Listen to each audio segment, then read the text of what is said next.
Hello everybody, Ben Rogers here, the Raptors Digest, reacting to the Toronto Raptors 111-109 win against the Phoenix Suns. Now, the Phoenix Suns not the strongest team in the NBA by any means, but they still have some solid young talent, DeAndre Ayton, Devin Booker, and they came out against Toronto tonight and played a very, very tough game. Obviously, the Raptors coming off one of their toughest losses of the season. Maybe not as tough as a Spurs loss, but a tough one to watch nonetheless. Obviously, I didn't get to react to that, but it was not a good look for the Raptors coming off that game. A lot of things that were unfortunate for the Toronto Raptors team. Kyle Lowry struggling, the bench mob not being able to produce besides Norm. Honestly, the rest of the roster outside of Kawhi. It wasn't a good look for the Raptors against the Celtics. And with Kawhi resting tonight, this game on a back-to-back was certainly one of those games that could have easily been a trap game for the Raptors, because the Suns do have some young talent, and these young teams are always looking to beat the top teams in the NBA, which the Toronto Raptors are. They're still the top of the East and have a phenomenal record.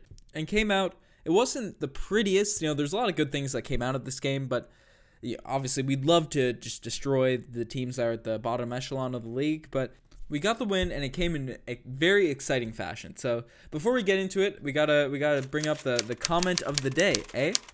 I don't have that cool jingle like Riker does, but the comment of the day, it was an Instagram DM from the Raptors Digest guy. What do you meme?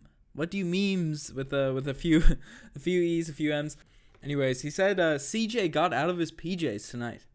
And sent a picture of Danny Green rocking the CJ's PJs, and CJ did something tonight, where he threw away the PJs, got rid of the curse for a night, but he had his season high. I believe it was 13 points from CJ. Hit 3 threes, 5 for 7 from the field, hit some wild bank shots, a couple steals, and probably his best performance of the season in my opinion. He's had a very rough year. He's dealt with injuries the past couple weeks too, but he probably wouldn't have been the rotation regardless. So it was nice to see him get an opportunity to come back with Kawhi out, get some run, and not be awful.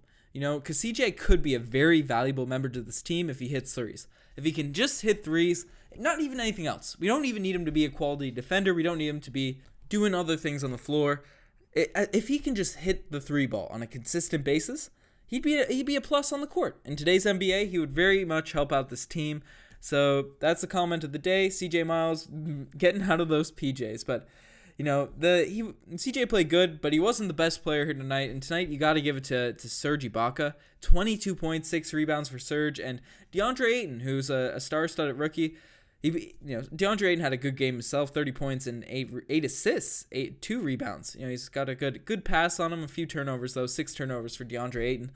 But yeah, he doesn't really do it on the defensive end, and Serge Ibaka took complete advantage, whether it was in the pick and roll with Kyle Lowry. Kyle Lowry just fed Serge Ibaka on the roll because DeAndre Ayton cannot guard in that area, or whether it was in the post. He hit a very clutch shot at the end of the game, backing down DeAndre Ayton, hitting that shot over him.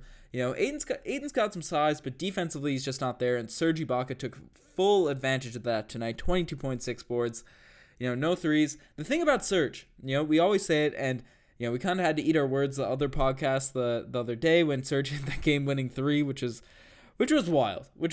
It hurt. It made me hold my breath, but he hit it. But when Serge is not reliant on the three-point shot, but he's not forced out in there like he was in that Boston Celtics game, he's a completely different player. Those mid-range jump shots, everyone hates that for the current analytics wave and all that, but Serge is not a great three-point shooter. He's not very consistent from out there, and it kind of takes away from the rest of his game, because the closer he's to the basket, the more rebounds he can get, the more energized he seems to be.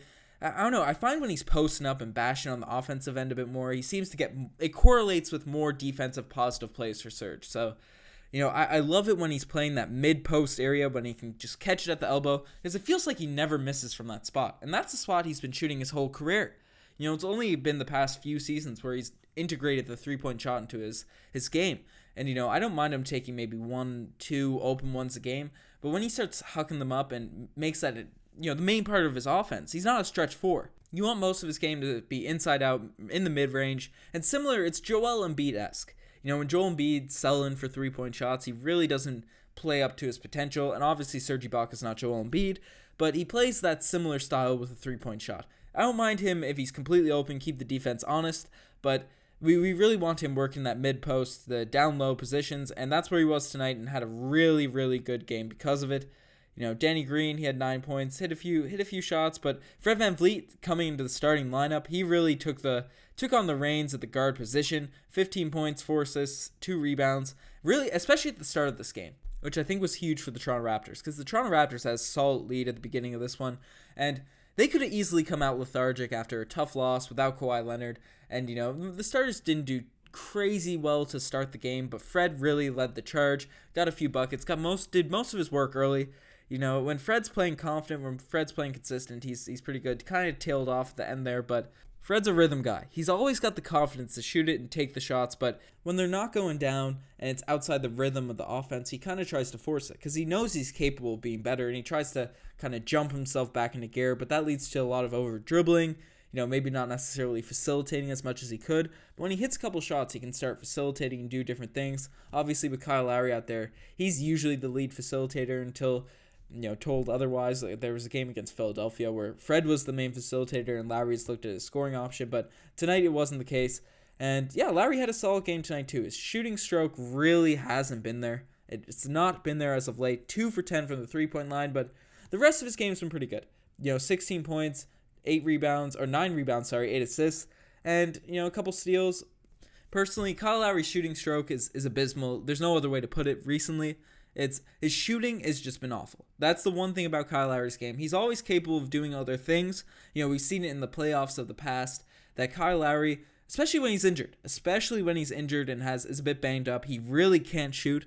He can't shoot, but he still does other things on the court that makes him valuable. But, regardless, we need Kyle Lowry to be able to hit shots and not shoot 2 for 10 from the 3-point line. We need him to be better, so we all know how good Kyle Lowry is at the little things, running the team and all that sorts of stuff. But without the 3-point shot, without a consistent, reliable ability to score, it's going to be tough.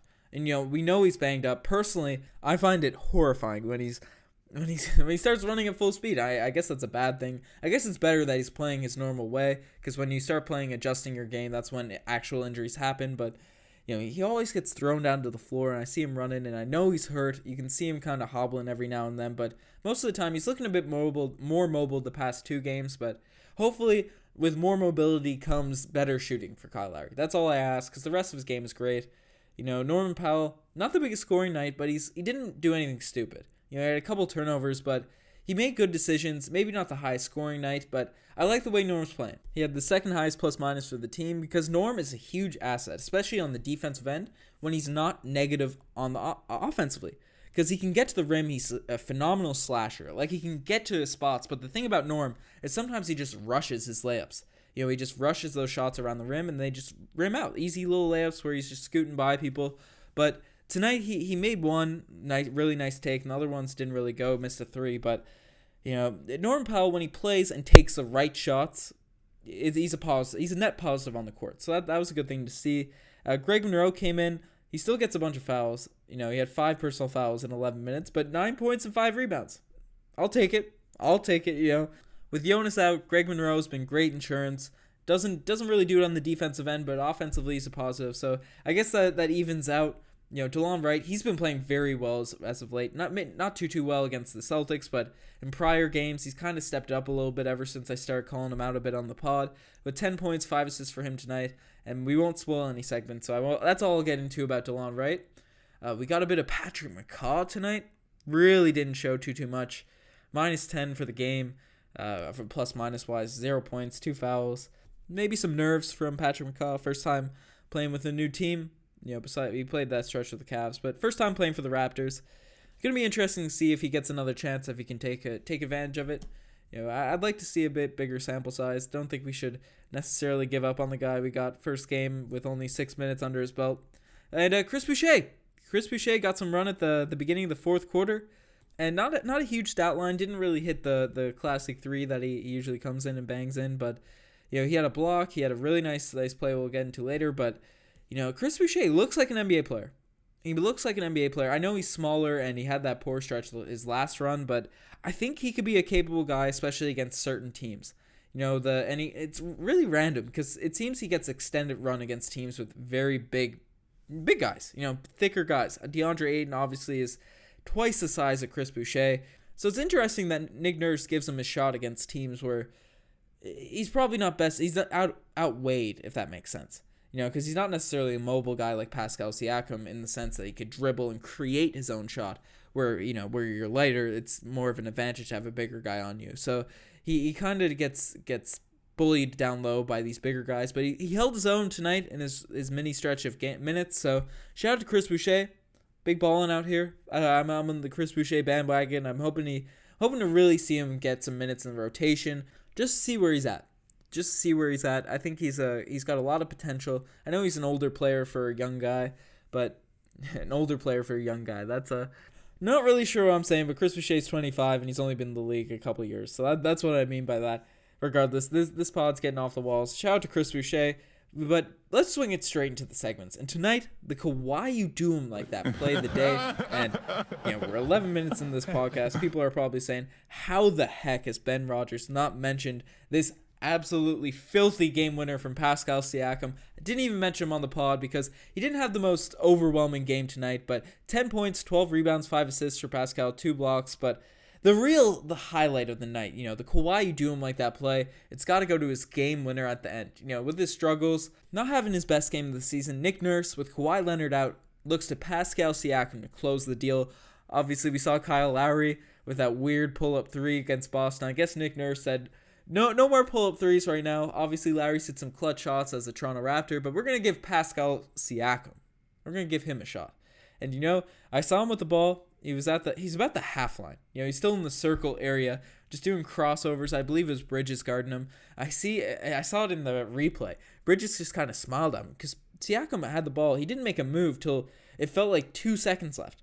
There's about 2 seconds left until he made his drive, and I was like, what are you doing? Pascal, are you trying to shoot a step back 3 or something? Because usually you wait that long, it's going to be a jump shot.